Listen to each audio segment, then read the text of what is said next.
You are suggesting, am I not wrong, that Harry and Meghan were responsible for the spreading of some malicious information? I am going to be very careful what I say, Dan. Please. They were at the party, so was Giles Corran. He then flew that kite, according to him now, as a joke. But my understanding is that at least one part of that couple was busy going around saying, well, we make a much better king and queen, or giving the message as opposed to actually saying the words. We make a much better king and queen because we are so in love and we're so happy, and we're not like them. And we got married for true love, spelled L-U-R-V-E, or was it spelled L-U-S-C? Or maybe it was spelled M-O-N-E-Y, but whatever, it was true love. And that's Yeah. and No, that no, was no. the Yeah. start of it. And they, there is the belief. I need to be careful how I put this. There is the belief that the story emanated with them.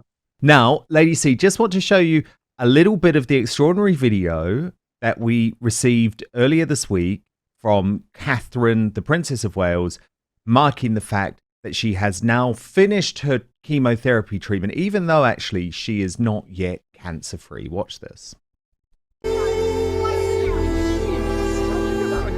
To all those who are continuing their own cancer journey, I remain with you, side by side, hand in hand.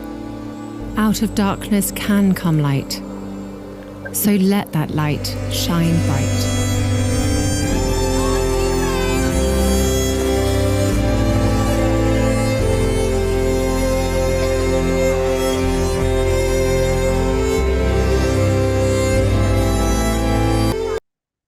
Did you see new reporting from Richard Eden at the Daily Mail claims that King Charles's friends have made some very critical comments about this. So let me read these out to you. So one friend of the monarch said, "There's no coincidence that the Middletons appear in it and not the king and queen. I can assure you that Charles and Camilla will not be filmed kissing each other on a beach until hell freezes over. It's distinctly unregal." And then another friend said, "All that lying around hugging and kissing, they're not soppy teenagers. It felt manipulative. It's the sort of thing that Meghan would make. All the time, effort and expense put into making that video could have been much better spent elsewhere. Why not visit other women being treated for cancer? That's what Diana would have done." So some really bitter briefing against William and Harry. Your view. Sorry, William and Catherine, your view. Well, first of all, I have a mixed opinion of Richard Eden. Let's put it that way. Secondly, saying that it's a friend of the king and queen doesn't necessarily mean it's somebody who knows them or indeed likes them. You and I both know how these things work. Oh, yes. And I think Richard Eden's very adept at working the system. I would find it very difficult to believe that any friend of either Charles or Camilla would have spoken in quite those terms.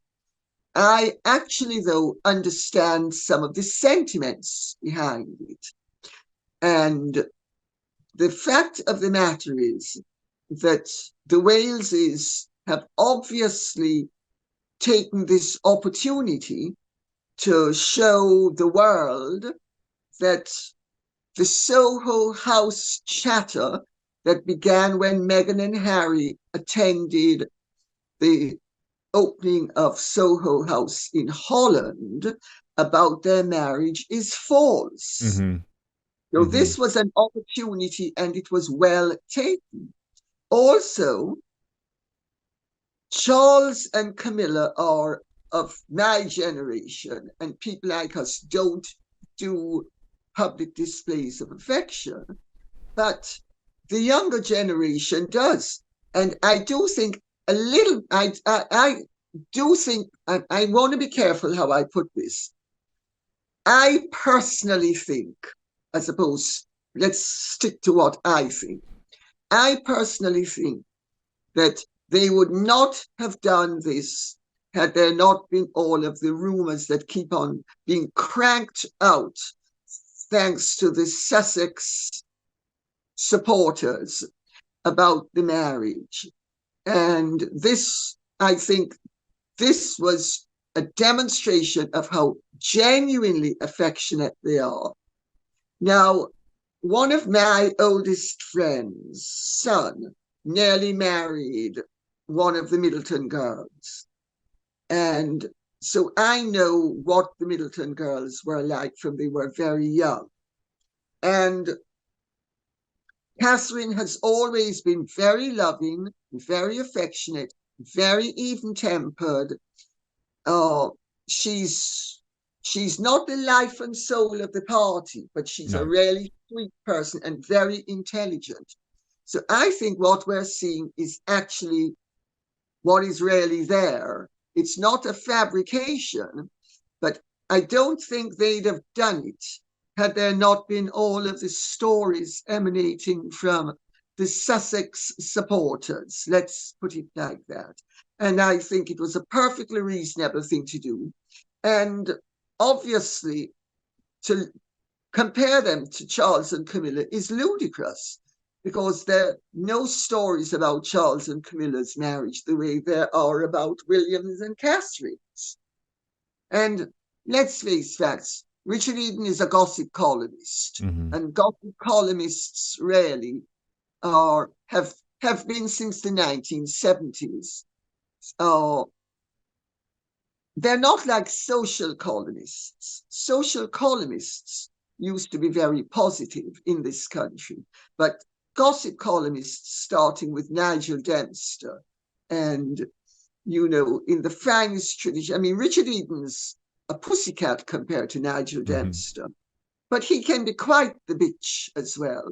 And I have on more than one occasion pointed out to him that if he wants to make a comment on something, he'd better be careful that he keeps his claws well hauled in, because if I see any evidence of them, I would never speak to him ever again.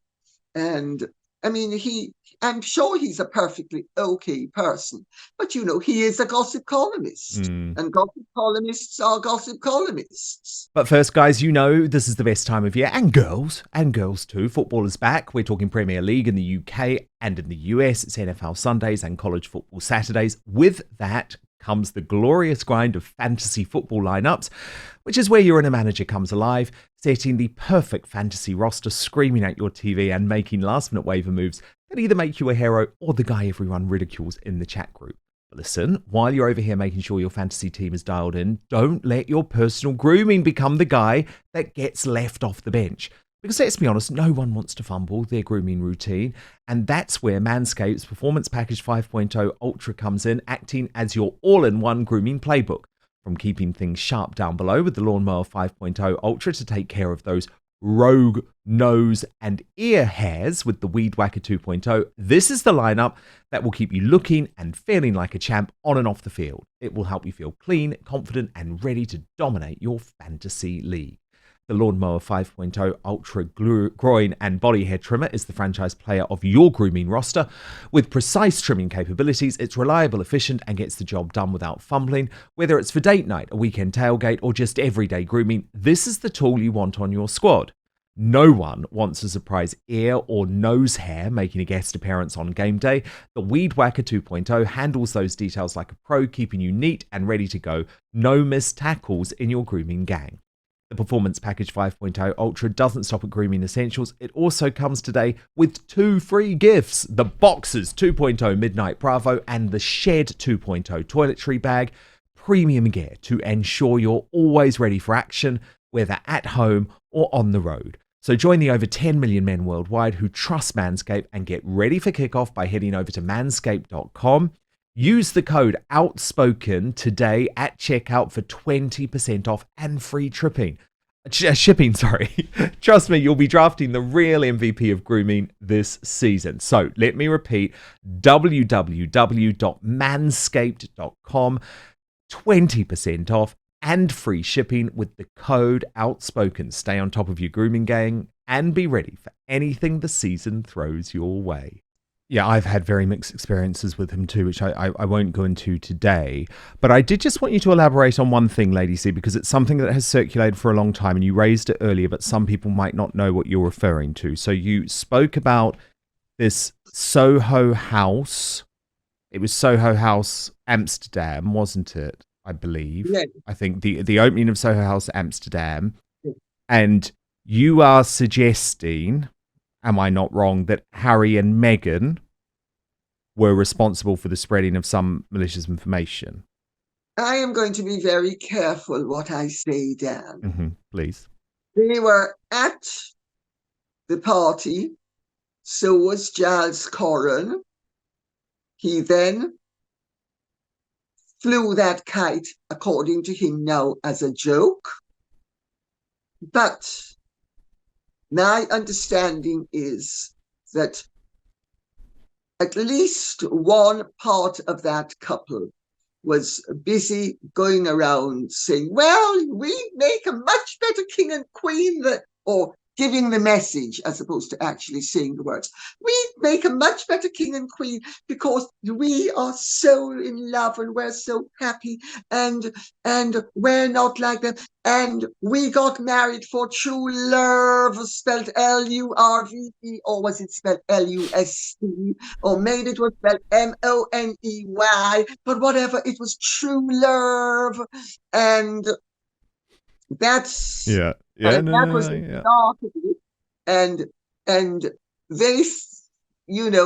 there is the belief. I need to be careful how I put this. There is the belief that the story emanated with them, and that, and it has certainly gained lots of traction via the Sussex squad. Oh yes. So, and every time. And we saw what happened, Lady C, for example, earlier this year when Stephen Colbert, who just so happens to be one of the big contacts of Harry and Meghan, who Harry went on the TV show of his to promote his book Spare, who just so happens to be on CBS, which is also the network that ran the Oprah Winfrey interview. That is also the network that Gayle King works on. And it was Stephen Colbert who, when Catherine was secretly suffering from cancer, decided to put those rumors out there to the world. All of this is connected, and you can join the dots. I can join the dots, and yeah, I know. I just wanted to clarify because I think you're completely right, but I just know some folk may not realize exactly what was going on. Okay, well, thanks for elucidating, darling Dan. And you were incredible, as ever. You know I love you, Lady C. Thank you so much, and we will speak very soon. Thank you so much for watching Dan Wootton Outspoken. Please do subscribe if you want lots more clips and interviews like that. Plus, if you want to watch our totally uncensored after show, then visit www.outspoken.live.